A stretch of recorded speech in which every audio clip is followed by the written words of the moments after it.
That is dead. Dear blade. Harleen Quinzel. Why did you say that name? We can't save everyone in this war. It's not what we came here to do. But it's what I'm going to do.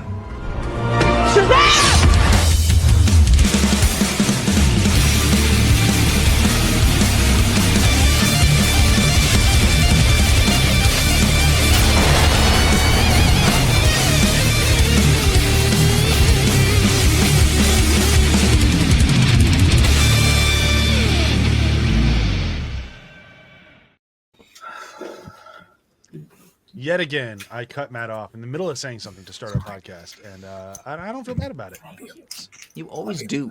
Yeah, I don't do it intentionally most of the time, but it does still happen like every time. I swear you just wait until I'm speaking. If I could do it again, recording. Hi, welcome to Binge Buddies, Halls of Just Us. I'm your host, always Brian Dress. With me as always is Matt, Zombie Dog. I lost the page here. I got it. Atari Force, Dykes. Atari Force. Atari Force. Let me guess. This one came out. This character came out in the 80s. It did, and yes, it is based on the video game company. Well, what else is it going to be based on? It was the ye olde term Atari. First appearance was in 1982. And I don't have a picture of him. What is his name? Atari Force. I'm Atari literally Force. Googling it now. Yep. We also have Joel, Brother Power the Geek, to win. What? What is that name? Brother Power the Geek. It's a mannequin that came to life. And then my little bot here says the 60s were unwell. I don't know. Oh my god! So the Atari Force is a squad. Mm-hmm. They have the Atari logo on their uniforms. Mm-hmm. What are their powers? I have no idea. I'm just looking at images. Yeah, we should look at Brother Power the Geek too. Why isn't he getting a movie, James Gunn? In due time. I still really hope that they do another season of Peacemaker, and the main villain is Condiment King. I would love that. That would be so good. So Brother Power apparently is like a Batman villain. Huh. Like, there's a lot of stuff on him. Like, I feel like I should know him now. I'm a little embarrassed. Anyhow, we also have Ryan Chase Lutens. Nice easy one. There you go. Nothing funny about that one. Just Thanks, is man. what it is. Getting through kind of the... Oh, man, like right underneath that, we'll have to bring this one up later, but we got Kong Gorilla. That sounds like a good one. There's some legit names in there. Amy, Gorilla, Bad Lady. Bad Monkey. God, that movie... we can't do a whole season on Congo because there's only one Congo, but fuck, man, I love Congo. Like, put down my sesame cake. That movie is brilliant. Got Bruce Campbell in it. Everybody loves Bruce Campbell. He dies in the beginning, but Congo. I mean, I think that was kind of his shtick in any kind of like not B movie. Yeah, that's kind of true. Hold on, I'm pulling up our trailer for today. We got a good movie to talk about today, which is nice. We're gonna get into it. There's definitely some stuff that I don't love in this movie. Majority of the third act, to be very, very specific. The rest of it, though, I'm pretty big fan of. This is a fun Wonder Woman movie, which we had none of. We'd had a Wonder Woman show, a couple animated things, but never like a live action movie, which is, probably due to, sexism and, just utter bullshit as usual. Per usual. Per usual, when you said we did a Wonder Woman show, I was thinking, but wait, wasn't that just a pilot? And then I remembered, oh yeah, he's talking about the Linda 70s, Carter. Linda Carter one. Like that, but that's how far back you had to go. Like we had a Wonder Woman show in the 70s. Yeah, I mean, everybody loves Linda Carter. Still do. I actually just showed my son the Muppets episode that she was in. Fucking great episode. All right, here we go. Wonder Woman trailer from 2017. I used to want to save Correct. the world. Gotta get that picture back from BVS because we had to bookend this movie for some This reason. beautiful. Yeah, the bookends were a bit weird. Yeah, they didn't really work. They didn't fit the tone of the movie at all, but whatever. But the closer Also, you that get, briefcase was odd. It The locks are on the sides. It's Batman tech. Yeah. It's gotta be Always gonna be a little different. weird. Batman doesn't do anything normal. Man, that beach sequence is so fucking good. Yeah. Yeah. Like, Amazons don't fuck around. I mean, except for that one. I learned this the hard way. I mean, she's not She- fucking around. She's that German was the very lucky shot. To be It's fair. extremely lucky shot. She fucked around and found out. What is your mission? To stop Fury, the war. you're alive. The war to end all wars. I also love that they moved the origin story to World War One because Yeah. Captain America had already done World War Two. So like, well, hang on, let's go to World War One, which doesn't get a More lot danger than you of think. films or TV series about anyway. Well, we'll talk about it a little bit because my son had I watched this with my son. He had a lot of questions. Who is this woman? A lot of My questions. secretary. Well, how did World War One start? No, more so like who was the bad She's a guy, and very it's like, good well, I mean, there were bad guys and good guys, but it was way grayer in World War One. Like everyone was the bad guy, and everyone was not everyone. Most people had some good people on their sides. It was just a mess, Yeah, and trying to explain that to a 7-year-old is difficult. I think that's one of the reasons why there's not so much. Like World War II is a lot more known because it's a very simple war to explain. Like the Nazis were just like taking over Europe. They invaded Poland, which was the last straw. So like war was declared, and then that's why it started. Like, but World War One, there was just a shitload of like the socio-economical things that were going on. There was like a lot of cultural things that was going on. There was a lot of different stuff that was going on, and it all culminates in this huge war. Yep. And then Wonder Woman saved the day. How could a woman possibly fight? Yes. Well, here's our favorite part. We use our principles, although I am So not the opposed to Atari engaging Force- with fisticuffs should the I just love her occasion little- arise. It strikes me that the Atari Force doesn't have any Atari-based abilities. It's very like, oh, this one has telekinesis. This one has super strength. Joel, we're talking about Wonder Woman now. Joel has given up on Wonder Woman. He's moved fully into the Atari Force podcast. Waka waka waka waka waka. So this movie came out. This was pre-Captain Marvel. Yes. Yeah, way before Captain Marvel. So Yeah, because this is the one that made them make Captain Marvel. Like, oh shit, Yeah. female-led superhero movies can make money. Let's not do Black Widow Let's though. do it. Yeah, because wasn't there like that whole like leaked email where like some Disney executive was like female-led superhero movies can't make money, so we're never gonna make it. Like there's something Yeah, there was some something stuff going right on there. Yeah. And then this movie came out. Like, ah, fuck. No, they can. They can make money. But I mean, if any female-led superhero movie was going to make money, it was going to be Wonder Woman. Like, you think about the greater landscape of female superheroes. Unfortunately, because people suck. There's not a lot. Like, there's a lot out there that are popular. You have like a lot of X-Men that are very popular, but none like that are world famous to the level that Wonder Woman is. Like Wonder Woman is like that quintessential female-led superhero. There should be more. Not saying that that's okay, but that she is who she is. That's the thing as well, like what you were just saying about X-Men. There's a lot of female superheroes that are well known, but they're usually part of a team, like the X-Men. Yep. So it's like, you have Storm, you have Jean Grey and Rogue and all those ones that they're very well known. But Jubilee, they are part of obviously everyone's favorite. Jubilee as well. Fucking hate Jubilee.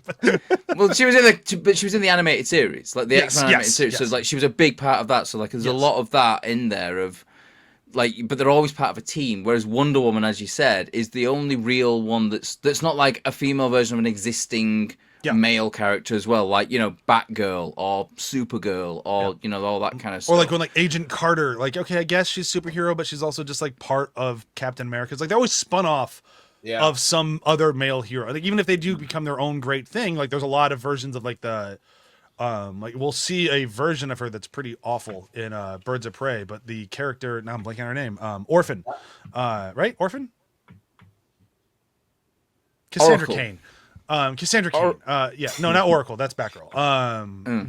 But there's like she's a complete, just absolute badass character. She's not in Birds of Prey, but the one that in the comics is amazing. But she still came out of a Batman book, and like this is one of those few characters that like no, Wonder Woman is the character. She is the headline. She's the one you are showing. Even Catwoman, Catwoman has come off of a Batman, like was a Batman villain, like and it's like this is like Wonder Woman is probably the only really well-known female superhero that was its own thing that didn't come out of some other series that's that popular.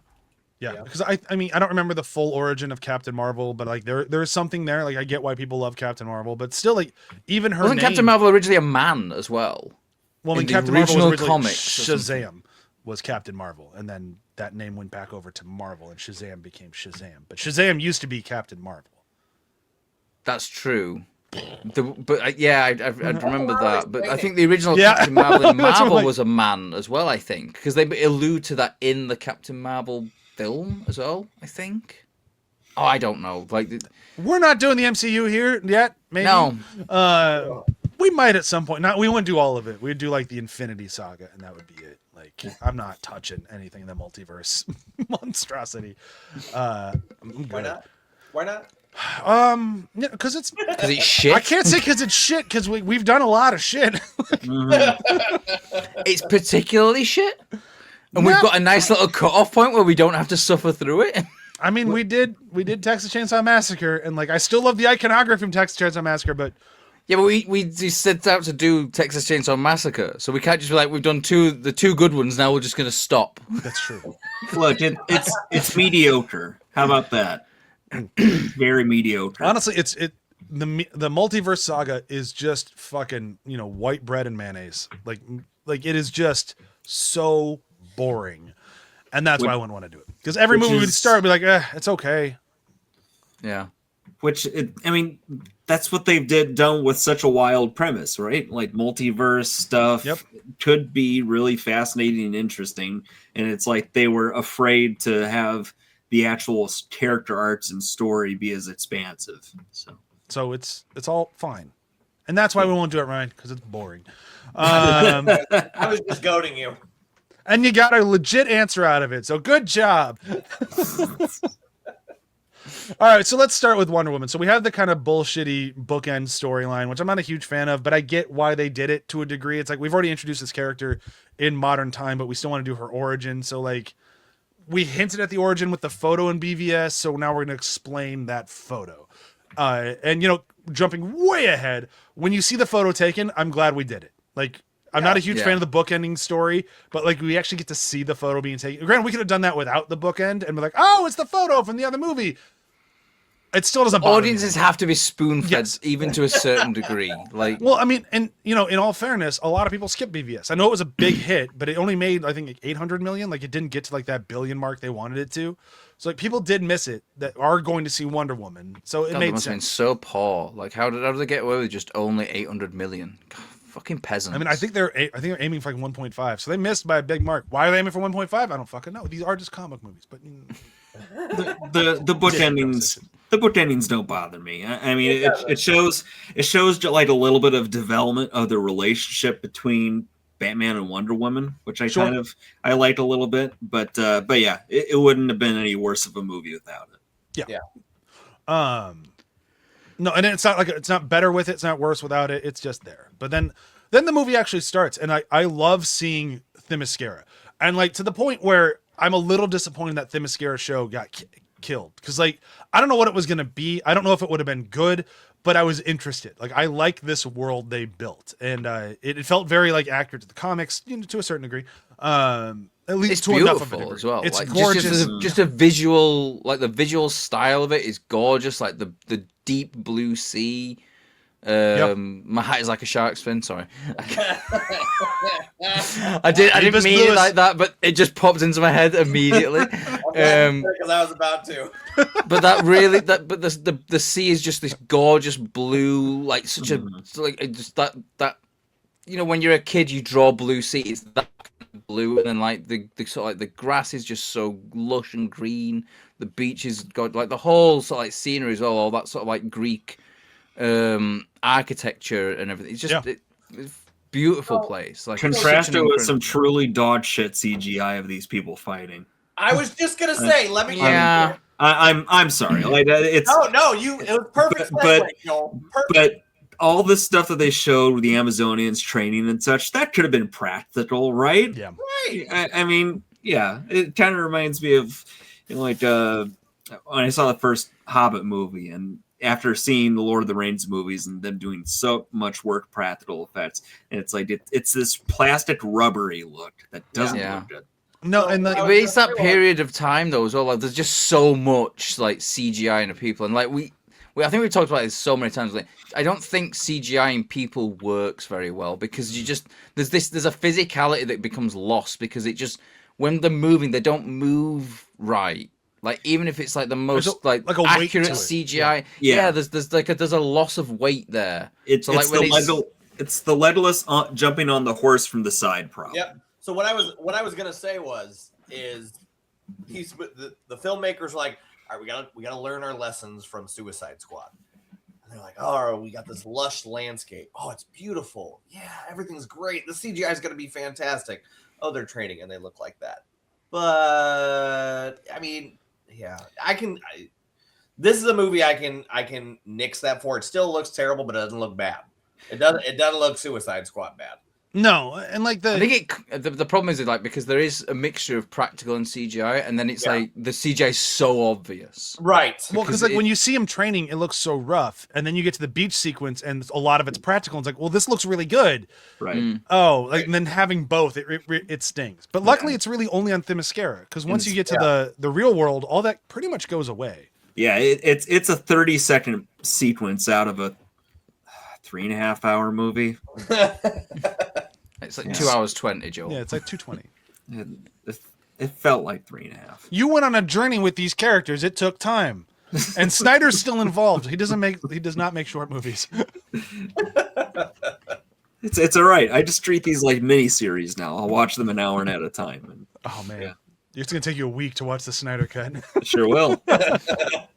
I mean, if he goes and like, I'm gonna keep. If he goes by the parts thing, it's gonna like 7 parts. Knowing Joel's taste in movies, I'm gonna go on a limb. I think he's gonna legitimately really like the Snyder cut. I could be wrong, but I think he's gonna really, really like it. We'll see. I hope I'm right. I love that movie. I'm open to it. I'm gonna like I've mentioned before, kind of casually. I have the ability to watch movies in theaters. I'm gonna watch that one in the theater. Like when we do it for this podcast. I'm gonna work late that night. I'm gonna watch that one in the theater, and it's gonna be fucking cool. But back to Wonder Woman. Yeah, I know. Hey, you know what? You can fly out to LA. Don't you want to come to America right now? Everything's great here. I think I get deported immediately. But everything's great here. Sure. Right? No, Matt, you're the right kind of immigrant. It's okay. No, they'll look at my phone and be like, "There's a meme here that we don't like." That is true. That is true. Thanks for coming to America. Now on your way to Venezuela.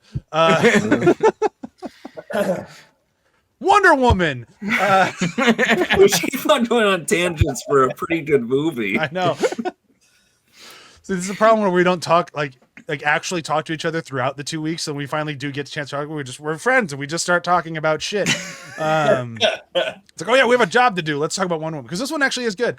The background sequence, how quickly when they're talking about the God Killer, like Joel, you hadn't seen this before, right? Correct. So did you, when they're like, this is the sword, it's the God Killer, you're like, fuck that, it's Wonder Woman. Did you know immediately? No. Okay. I mean, I understood that the God Killer was basically like Thor's hammer, pretty much, right? It's an instrument, but it isn't what truly kills the gods. But also, when I first watched it, I didn't notice that the sword was there. It just looked like a weird statue of some kind. Sure. You know? So a little over. Well, I mean, you've got those. There's so much over-designed stuff in these movies. Yeah. Come on. We're going for visual here. It's called production design. Like there's a whole like department there that designs things. Of course they're gonna like really go all out when they've got the money. And they're gods. Yeah. These movies have machines that are world altering up to this point. So I didn't see the sword, and I took it as it's this instrument that the Amazonians believed would be used. Okay. So Yeah, as a comic book fan, like the second they said it, I immediately went, bullshit. Like, no way. Like that, I just didn't buy it. I'm like, it's gonna be Wonder Woman. Like, Wonder Woman is going to be the God Killer. Like, that's where this is clearly going. And then, like, because they kept kind of hinting at it too, like she can't know what she really is. And it's like you already told her she was made out of a pile of mud. Like, what else can't she know? Like, oh, okay, so here we go. I sculpted you from clay. Why did you not sculpt more children then, Mummy? Just you. It's fine. Because I don't want to talk about how me and your dad met. Yeah, it's have you ever heard of tokens? We only had one token for one clay baby, and we used it on you. I'm not a huge fan of that origin story. I know they've done different versions of Wonder Woman. I was gonna look them all up for this, but I'm like, yeah, the one they went with is Baby of Clay. Like, let's fine, whatever. And they make it seem like that might not be the origin. It might have been Zeus's child. Like, okay, but then she also refers to. I mean, I guess it would be. Yeah, because she calls Ares brother, so I'm guessing that it is actually like she is actually a child of Zeus, and it's just the clay story is what her mother told. Right. But I mean, there are versions of the Wonder Woman where that is the story. She was made of clay, and Zeus made her into a person with a bolt of lightning. So they've just combined both and just had Zeus be extra thirsty. I mean, that does sound like Zeus. I was going to say it's a little more friendly than him turning into an animal and things getting a little funky. Yeah. Zeus was a dick. Like a horn dog. He was thirsty. He's a horny dick. I mean, yeah, that's generally what dicks are like, though. They are generally horny at some point. Are they? In one function. Dude, I'm feeling pretty... Horns on a dick sounds horrifying. I mean, some people pay good money for that. That's true. Yeah, you never heard of Bad What was Dragon? it about tangents again? The DCU brings out the best in us. I mean, this movie even has dick jokes in it. When Wonder Woman sees Nick, what's that? If she only had the whip on her at that one moment, like, well, no, for my species, I'm above average. Hold this whip and say that again. I love the way this movie does approach the whip. Like, it's not used great throughout the rest of the franchise, unfortunately, but in this movie, it works really well. Like, I like the whole, like, you can see him trying to fight against it. Like, what is this? Mm-hmm. Like, the line read of, like, when he just, I'm a spy! It's so good because it's like you can see that it's been pulled out of him. You can sort of like there's a visceral feel of the words being yanked out of his mouth. Yeah. And I think it's done really well. I think Chris Pine does a really good job of like acting. Chris Pine fucking crushes the whole movie. Mm-hmm. Yeah. Every scene he is in. Knows the assignment, knows what the fuck he's doing.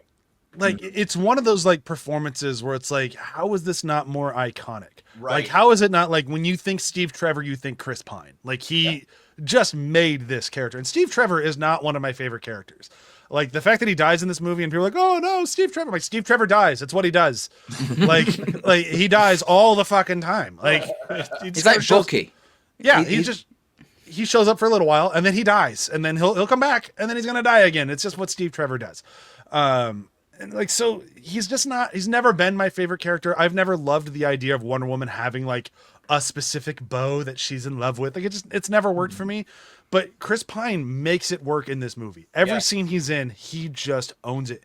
And he makes an actor who's not my favorite. Like, I like Gal Gadot in this movie. I liked her in BVS. That's about it in the DC universe. The rest of the movie she's fine in. She's actually not bad in the Snyder Cut, but this is her peak.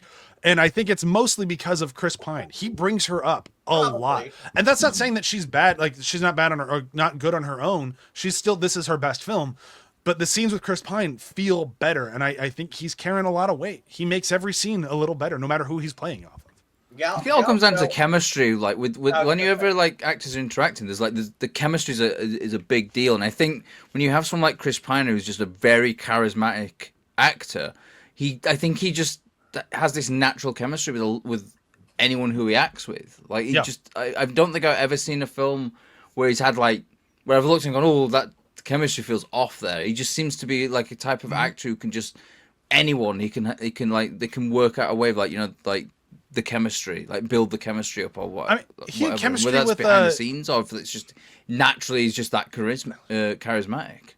He had chemistry with what's her name from Fast and Furious, Michelle Rodriguez, in the Dungeons and Dragons movie, and like she clearly showed up to phone in that movie, and then he didn't let her. Like that movie is so good because of the two of them. Like he's great. But like you get to that sequence on the boat when they're leaving Themyscira, and like she's like, "Are you not sleeping?" He's like, "No, I'm sleeping. I'm just sleeping over here." Why? This is where we're laying down. Well, no, it's just not polite. Why? And like she's just like, he's like, "What? You want me to sleep with you? I'll sleep with you. That's fine with me." I mean, this is what like you can tell like the chemistry between Gal Gadot and Chris Pine is palpable, and yeah. It's and I like you said, I think that's because he's really bringing it out of her. Like that whole scene with the boat. I mean, that feels like a very forward conversation. And, Gal Gadot gets a lot of flack. I think her acting is not the best in this, but she is surrounded by a crap ton of good actors that really elevate her. Of like good character actors, like people who aren't like your favorite people in the world, but whenever they show up, like, oh, this guy's so good. Right. Full of those people. But I think there's something to say to her physicality when she is fighting and the looks that she gives. I feel like I'm watching Wonder Woman, but there are just scenes where I'm just like, But I mean, you've got Connie Nielsen as her mother. You've got Robin Wright as her warrior aunt. You've got David Thewlis. I don't even know how his Thewlis, I think. Thewlis, who eventually turns out to be Ares, and that first confrontation between the two of them is really haunting. That's all because of what they're putting in. It really kind of elevates her to a sense. I still don't think she can act her way out of a box. But I think she's better in this movie because of the people around her and top notch to casting on this movie. And, top notch to Patty Jenkins. Like, I know she dropped the ball so spectacularly with 84. She still did a fucking stellar job here. Like, stellar. The characterization of Wonder Woman is really important to what works here. Yeah. She is never in there as a point of weakness. They never diminish her as a strong-willed character or a physically strong character. Her times of failure in the fish out of water story is when she overestimates herself in some ways, or at least feels like they have to go barreling in while Chris Pine's Steve is his name. Yeah, Steve. Yeah, while Steve is trying to be the understated, spy stuff. Yeah. Like even at the last, I know we're jumping, but like the last third where they have the split because she's upset because she thinks that he had, taken her away from Ares. It's a misunderstanding thing, right? Because she's emotionally like frustrated because she has this clear line of sight vision that is not complicated or gray. Like, kill bad guy, save world. Yeah. Right. Yeah. But it was almost like actually you ended up resulting in the village being gassed. I don't know if that they played that part of it as well with like the impact, but I feel like it felt like they shot it and then they pulled it back. Like this movie goes hard at times. Right. Like watching with my 7-year-old kid, like I'm like I remembered the movie and remember enjoying the movie, and then I turn it on and like we're watching stuff. I'm like, I don't like turning movies off for him once they're on because I just if there's something in it that's too much, at that point I'm just creating more problems for myself. Like, 'cause then the question is gonna like at this point like just let it ride. Like we'll deal with questions afterwards. And like the World War I stuff in this movie is heavy. Like very, very heavy. And like the gassing the town that she saved. Yeah. Like that's one of those like, oh shit. That's the complexity of this movie. What makes this movie so good. It does not pull the punches. No, but it felt like the scene pulled back a little bit. Like it felt like they would have gone a little bit harder. Cause like I agree with what Joel's saying. Like that emotional punch is there, but it felt like they kind of like, we want people to have fun with the Wonder Woman movie a little bit. We got to keep it PG. We're not going to show dead babies. It's half that. It's half letting Wonder Woman's character off the hook a little bit for what was essentially her fault. For a movie that I complain about being too long for the series, that could have withstood a little bit more time letting that sit with it, right? But even like my 7-year-old called it out. Like he's like, we're watching the scenes. Like, why aren't they showing anyone's faces? I'm like, because it's a movie. Yeah. He's like, what does that mean? I'm like, because it's a movie and they don't want you to see dead melty faces. Like this is still supposed to be a fun movie. It's just a World War I movie, so you can't have a lot of fun in World War I. I mean that's the thing as well.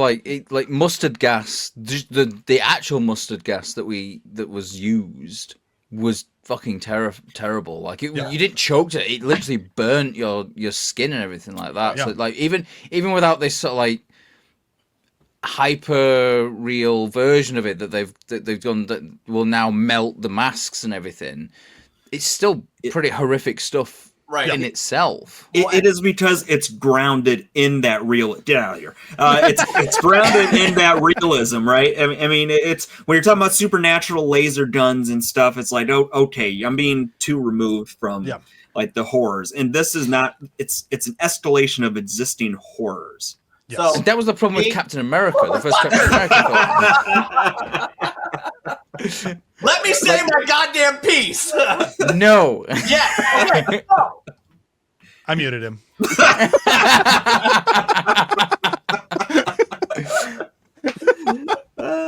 Go ahead, Matt.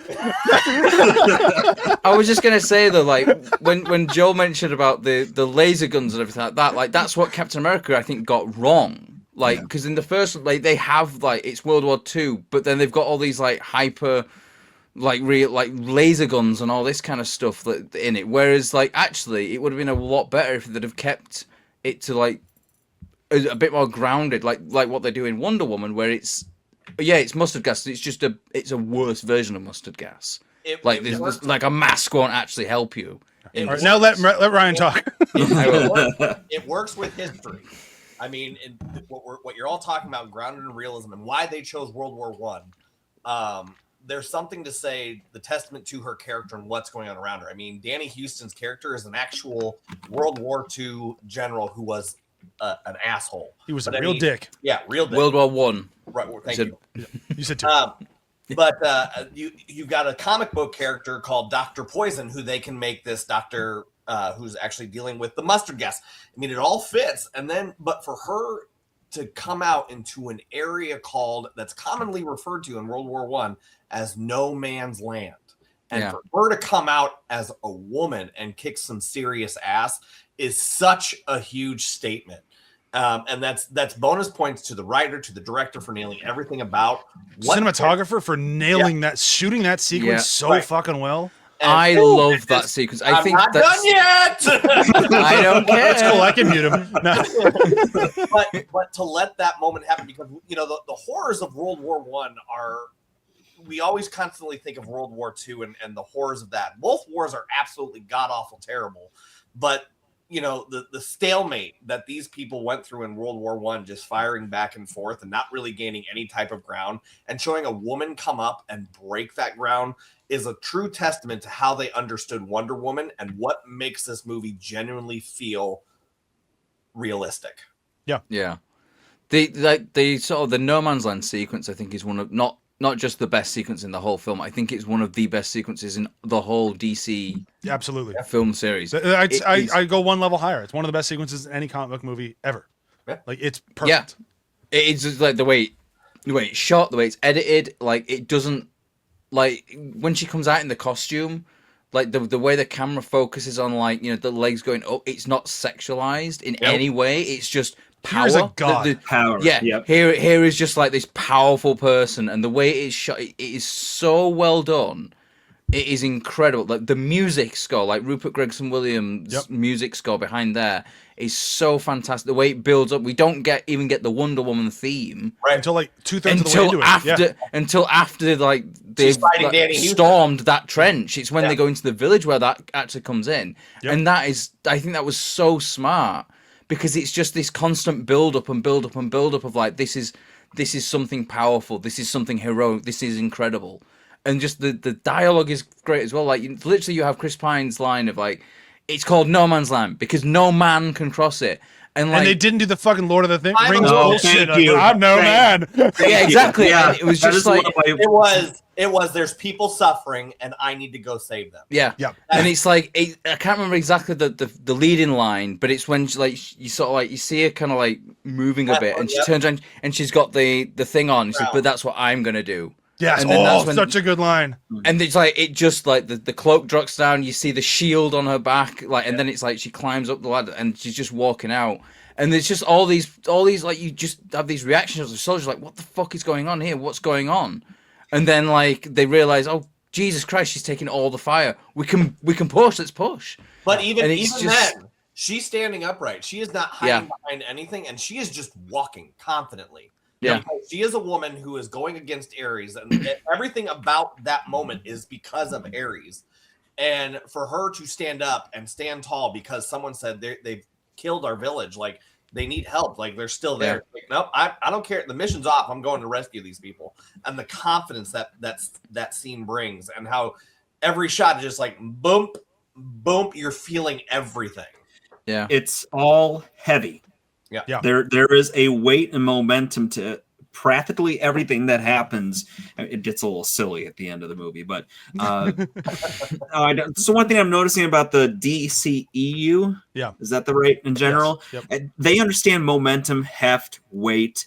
You see Superman, it's not boom. It is I'm winding up for it. Batman to the same sense. Yep. And it gives everything that sense of power, like you said, Matt. I mean, she is just walking up and walking forward, but she is a walking tank. Gal Gadot, who is this tiny person, has a weight to her where you believe that she could pick up and throw a fucking tank.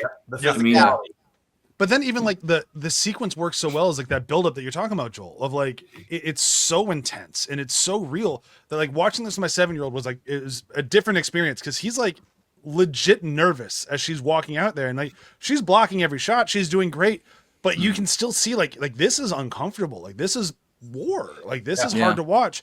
And then as she gets closer and closer, she gets to the point where she's actually stopped with just the shield, like she can't move anymore, and then the guys start filling on the sides, they start giving her a little bit of a break, then she can go break the machine gun, now that's down and they can actually get through it, and they get to a point where then she has to break through that building, and she busts through that wall, and then the score just comes screaming in that and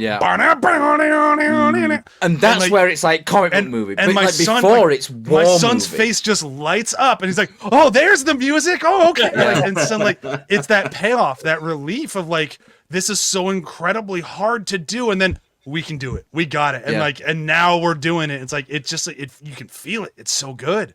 And I think that's why I think they did a really smart decision of not having the score, the theme in No Man's Land.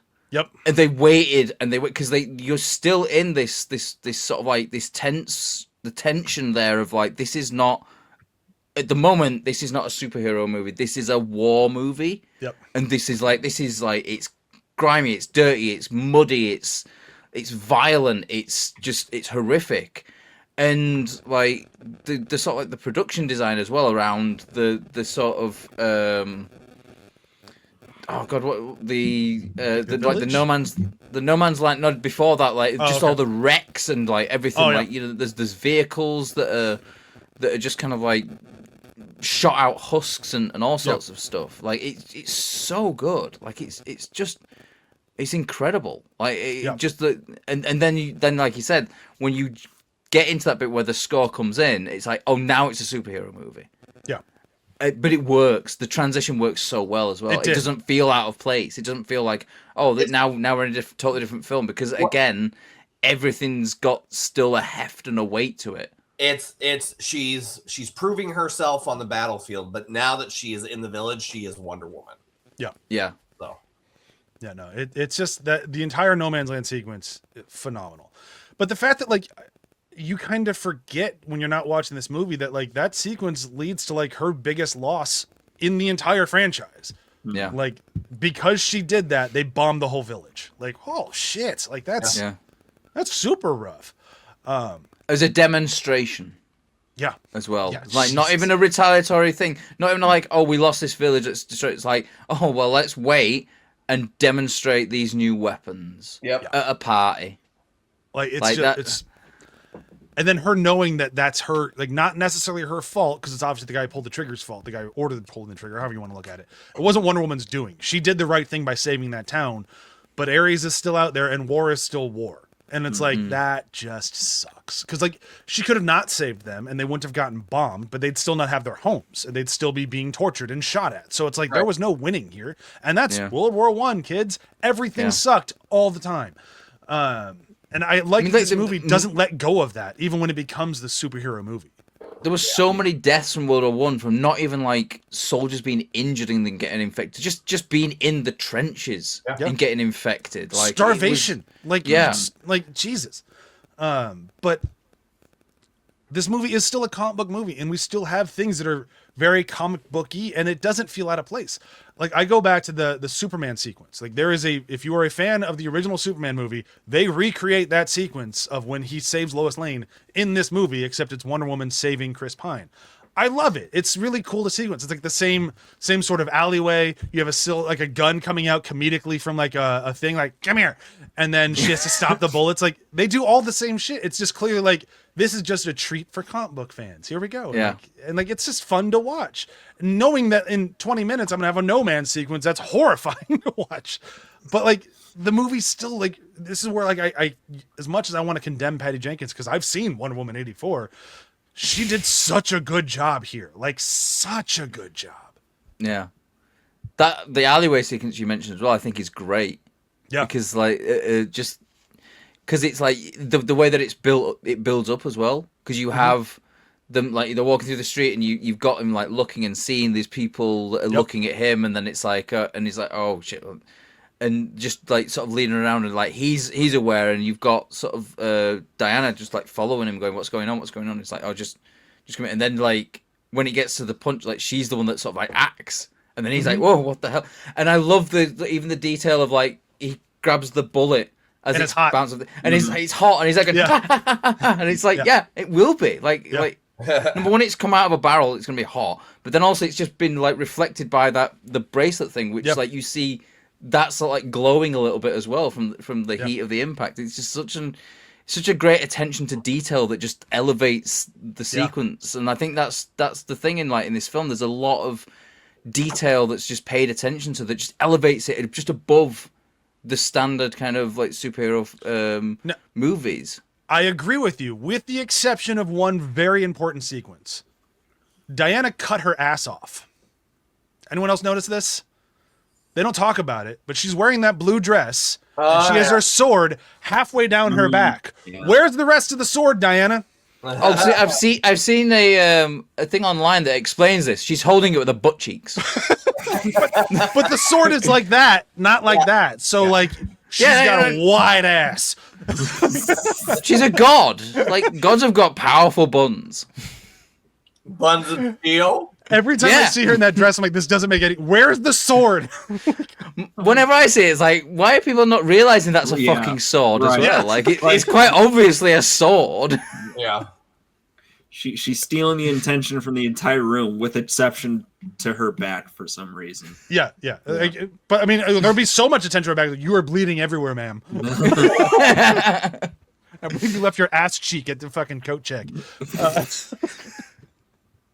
I also don't like the idea that like Wonder Woman's such a force of love, but she fucking robbed a woman of her dress on the way in. Yeah, they never explained that. Is that woman just tied up naked behind a tree, like freezing to death? We will never know. Because Wonder Woman's wearing her normal outfit underneath the blue dress, so she didn't trade.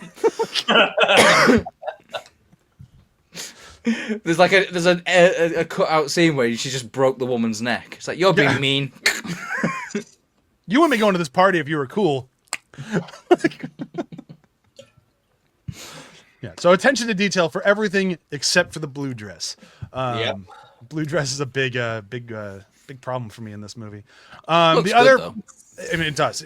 The costumes in this movie are stellar throughout. I did like the color contrast of the bright blue dress against everything else. It's very sort of like gray and like sort of greens as well. I'm glad they did a blue dress instead of a red dress, because we did the red dress in BVS, so like this is different. Like I like it. The other thing I really like in this movie that like I don't think gets nearly enough love is I don't know what to call them, the gang of dudes that Chris Pine puts together. Spud from Trainspotting, the language guy. That guy's just always Spud to me. Like I don't care what role he's just Spud. I'm sorry. Like that's that's. He's also the guy from Pearl Harbor. They're here. Yeah. But Samir, I love Samir. Samir's great, but like even Spud, like Samir's great. Spud is Chief as well. Chief was great, but like Chief was also supposed to be a different DC character in a different movie, and they just kind of let that go. But he's also a superhero.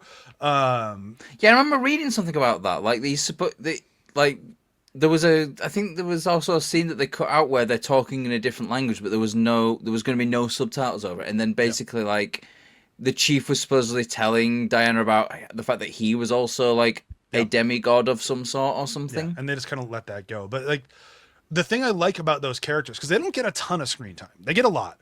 But they get enough that's like you get that they are fully 3D characters. Like they're existing in their own world, and we're just getting a small glimmer of them. And like they all feel fully fleshed out. Like I would not be surprised if they all had their own character Bible. So like this is your whole history of how you got here. Because they all felt like they had that. Like Spud has PTSD. And pretty bad PTSD. Like that, we had to pause the movie to explain to my son what PTSD was. That was fun. Bear in mind as well, at this point in time, they called it shell shock. Oh, it's just shell shock. And if you didn't go out, they just fucking shot you for desertion as well. Like PTSD was like not even considered a problem. Like you were a coward who just didn't want to go to war. And this movie just shot for it. Like, and they handle it in such a Wonder Woman way that's so good. Of like they're going to the front line, they're going to the next part of the war, and Spud, because I can't remember his name, Spud is like Charlie. Charlie. Yeah, I even knew the quote. Charlie is like, I can't, like, guys, I'm out. Like, I'm sorry, I don't think I'm right for this role. And Wonder Woman's the shit out of it. Of like, oh Charlie, but who will sing for us? Yeah. Like, I don't want you to fight. Like, I want you for you. It's like that's so Wonder Woman. It's perfect. Like this movie like makes me excited about how much they got right, and then I get so mad thinking about where we went after here. Let's talk the twist. Who saw it coming? First Man, so here's the thing. So the twist I saw coming that the guy wasn't Ares. Yeah, that I called. I didn't know that Ares was going to be the guy from the beginning of the movie. That felt super out of left field. And then his speech. Watching his speech in 2017 versus watching his speech in 2026, it's very different. Because at 2026, that's a super Trumpy speech. Like, holy shit. Like, you can just swap out Trump's voice. I didn't do this. Mankind did this. Like, get the fuck out. I'm really glad your impersonation was so bad that it didn't sound anything like I can do a Trump impersonation. I don't like doing it. It makes me feel ick. It's nails on a chalkboard. Yeah, I can't do it. I don't like doing it to myself. You've got to do the tiny hands thing as well, like the T-Rex hands. We did this. Do you have a little bit of dark paint you could put on your hand too? Oh yeah, on the backs of my hands, and I got to droop my mouth a little bit too. Yeah. Fuck that guy. And then Dr. Moreau's just shouting behind him, "The Dow's at 50,000." Sorry. The amount of the Dow at 50,000 memes have done that's been the only gift this past week. But man, that's been some good shit. Just Jack drowning in the Titanic and Rose going, but the Dow's at 50,000.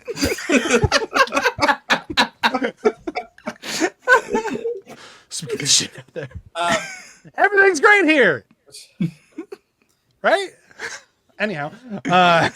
What's unfortunate where I was going with this is that we have such a lead in to possibly a good fight, and I feel like the fight is just not. It's so okay. It's just Or too less. CGI. It's too CGI. Like when they start throwing everything, like the bombs coming out of the thing. That's just like it just takes me out of it so much. And I remember watching it thinking like, oh, I remember like not thinking the end was that good. Like no, surely like after this build up, it's actually there's me misremembering. And then I get to it like. Oh yeah, I remember why I didn't like the ending that much. I remember watching and be like, what was the ending like? And then I'm like, just, oh yeah, it's forgettable. Just CGI slop fest. But like, yeah, I can even forgive the CGI slop fest. Like that, it's annoying, but whatever. Like that was it was 10 years ago. That's what you did at the end of comic book movies. You had similar powers. You threw different colors lightning at each other. End of movie. For me, the bigger problem isn't necessarily the slugfest. It's more so. We have a very, very good, very poignant moment that feels like it exists in a Wonder Woman movie of I killed Ares. We know it's not the right Ares, but I killed Ares. They're still fighting. Why are they still fighting? And you have that conversation from Chris of like, because people suck. Yeah. And we need to believe they can do better. Like we need to be the change. You can't just fix it by killing this one guy. great, super powerful, very real moment. And then 2 minutes later, oh no, there's one guy. He's right there. Here he is. Like, Yeah. you And then after the fight, all the German soldiers like, oh hi. talk each other. Yep, no, Wonder Woman, right? Like, But I'm sitting there thinking, so wait a minute, what's the excuse for World War II then? Like, Ares came back, I guess. Like, because all of this shit, like we know in history, this does not fix things. Those soldiers were happy. All the other soldiers were like, "Fuck, I'm still pissed. We need to do World War II." But like, it just doesn't work, and like it doesn't work in the way of, since she was able to kill Ares, why did she disappear until the 80s? Like none of this calculates anymore. Because we did it. Like, you needed that ending that you had to explain, like, no, people still suck and you need to be the force for good. She almost needs to lose to explain why she disappeared for so long.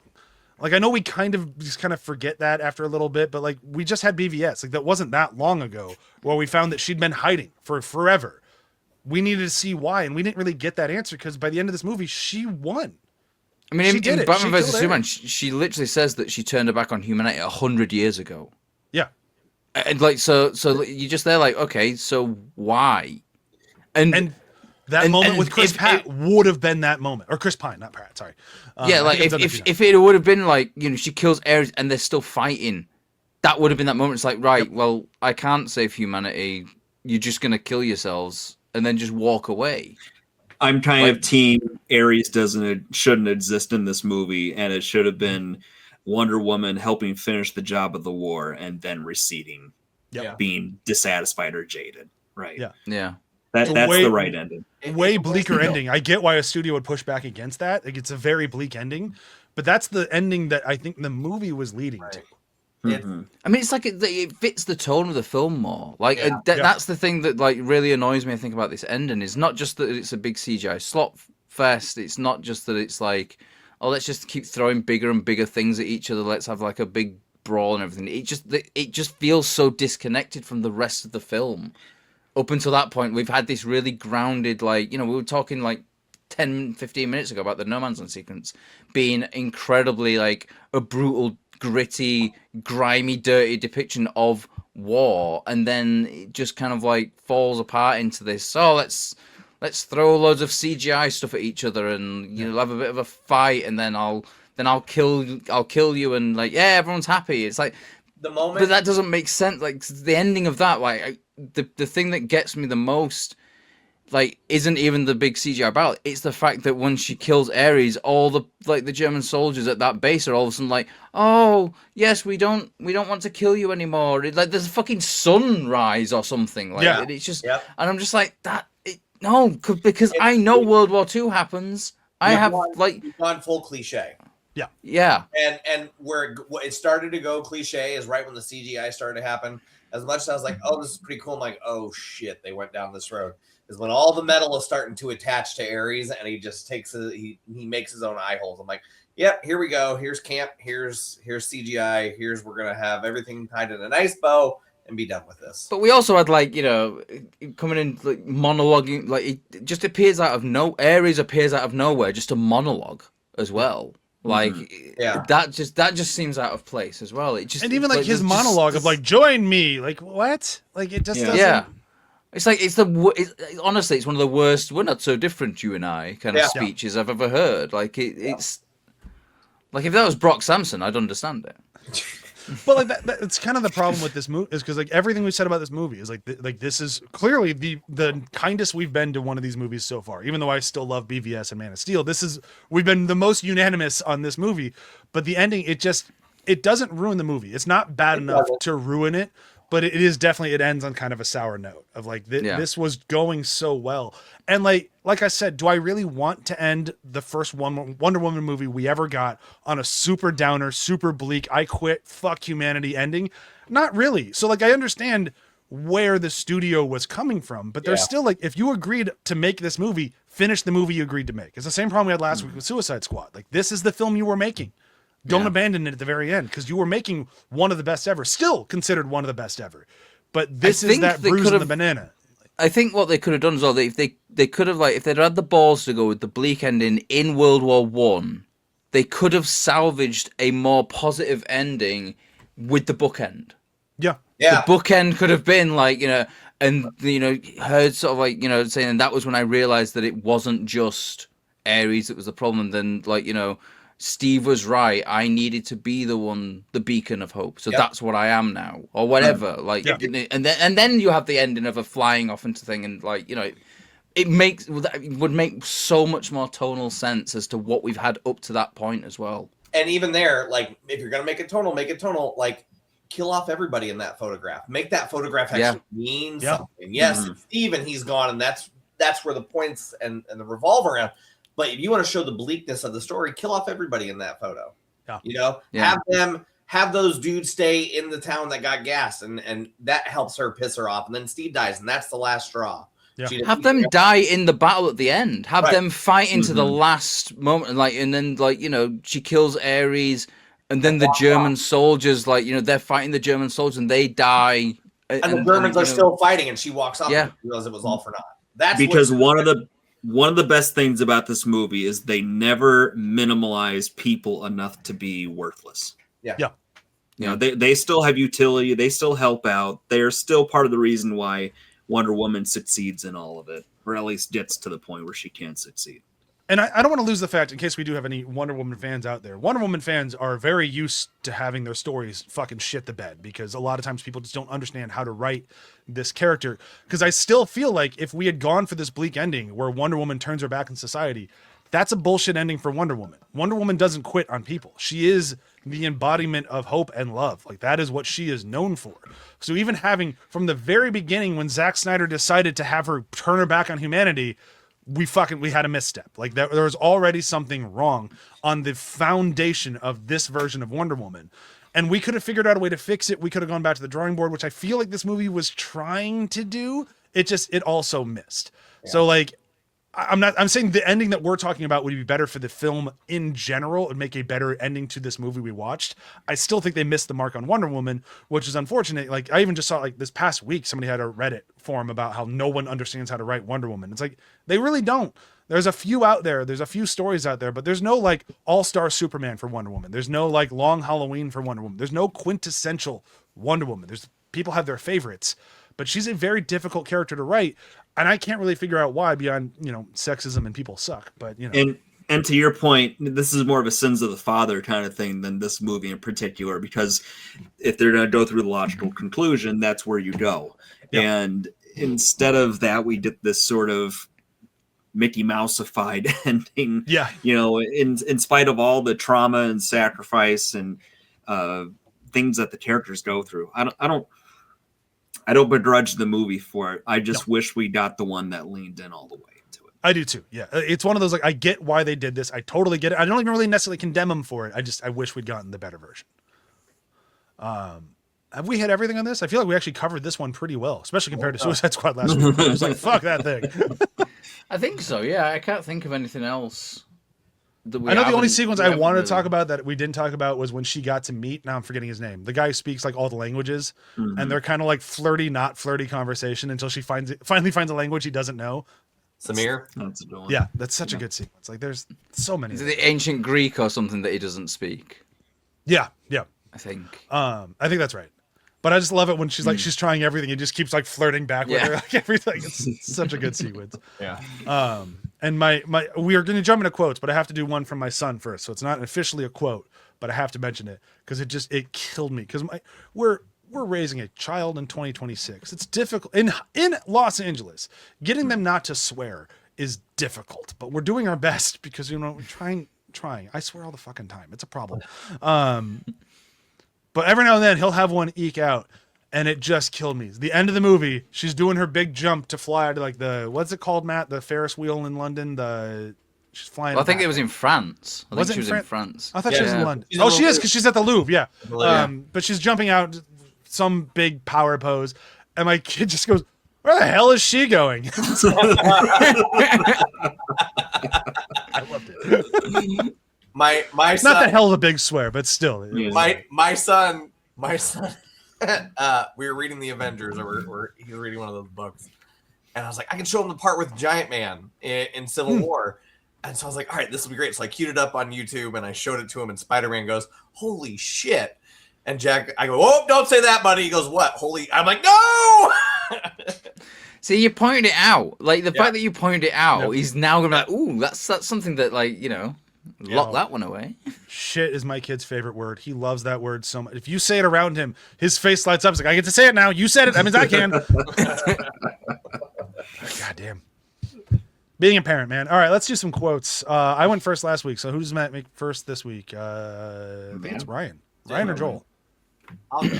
All right, Ryan. It's fine. Mine's more. It's funny. I forgot about this part, and I definitely laughed out loud. But you know, he brought her back to London or wherever the hell they're at, and Diana sees a group of people or a couple, and she goes, "Why are they holding hands?" And Steve goes, "Probably because they are together." And then Diana she grabs Steve's hand and goes, "No, we're not together. I mean, in that way." Him being flustered around her is consistently it's so adorable. Good. It's so good. Go ahead, Joel. Oh, sorry. It has to be me. I can save today. You can save the world. I wish we had more time. Aww. It's a good one. Joel, you can have all the time you want, buddy. Oh, wait, you meant the movie. All right, Matt, you're up.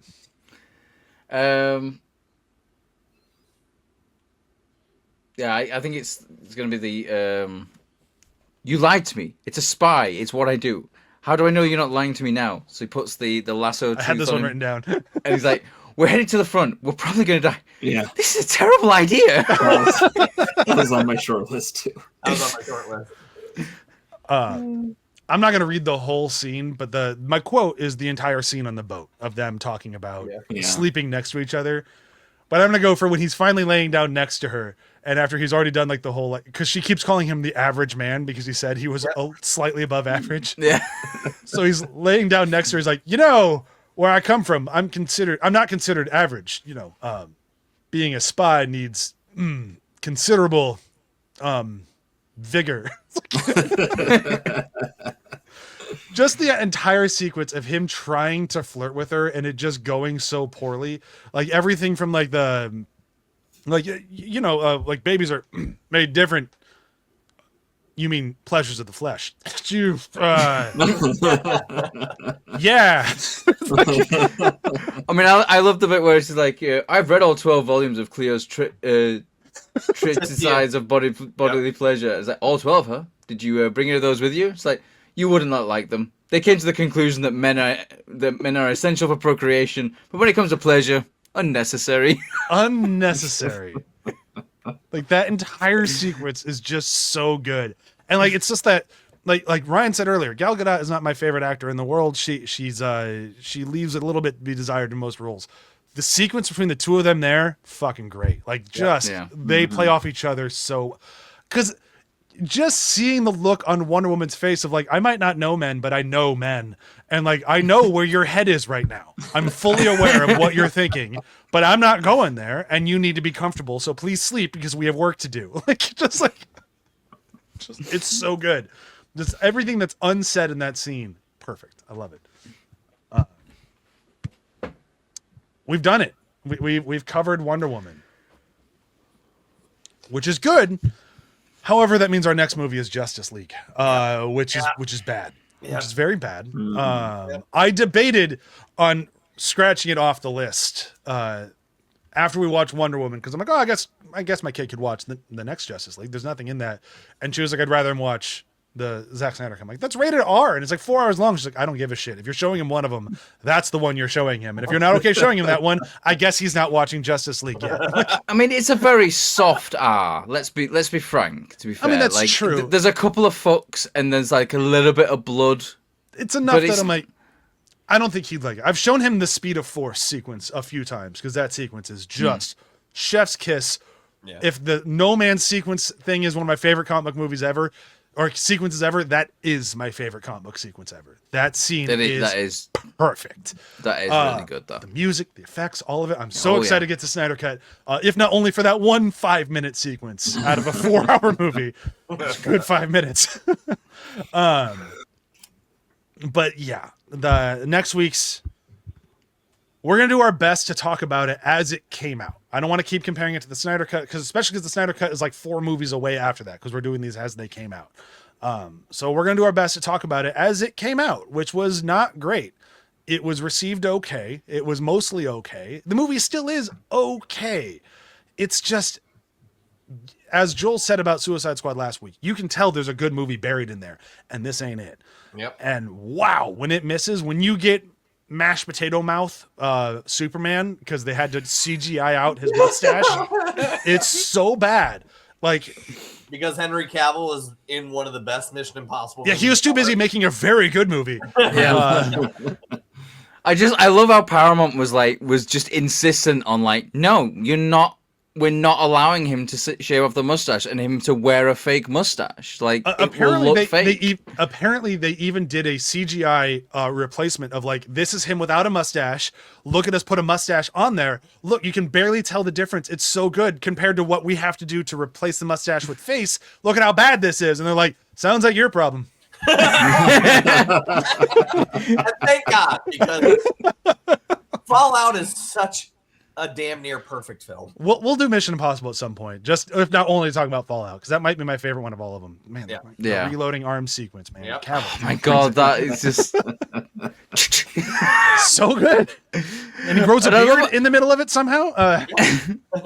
What I love about that as well is like the reloading arm sequence is like, that wasn't even anything that was scripted or choreographed. That was just Henry Cavill, like his arms were aching after like a long day. Riding up a little bit, so you want to get his sleeves out. And he just went like that to shake them out, to shake the sort of like the arms out of it, and the director's like, "Whoa, what was that? What was that again? Why did it look so fucking cool?" Like, do that again. Yeah, I'm excited to do that franchise when eventually we get to it. We're going to do a different one first, mostly because Joel said he hadn't watched something. I'm like, well, that's our next series then. Got to watch that. I can't believe Joel hasn't watched it, so we're going to force Joel to watch something. The whole reason we're doing a season after this one is because Joel made a comment. I thought the whole reason we're doing this podcast is just like, covertly to force Joel to watch stuff. Well, I would agree to that, but we started it without Joel. So like the reason we keep doing it is to force Joel to watch things like Wonder Woman and Justice Wonder League. Woman 84. Yeah, I'm sorry. I apologize in advance for that one. Can that be the shortest episode, please? No, there's a lot to there's so much in that movie. There's so much. It's all bad. All of it's bad, but there's so much. That's what I like about this series so far, though, because like even though when the Suicide Squad, terrible film, but we had so much to talk about in that. There's like that's why I will continue going. If you actually stayed with this episode to where we've done talking about the movie, but I'm still going to mention this here. It's why I like the DCU more than the MCU, because even though the movies might miss, they fucking swing for the fences. There is something to talk about in every one of them.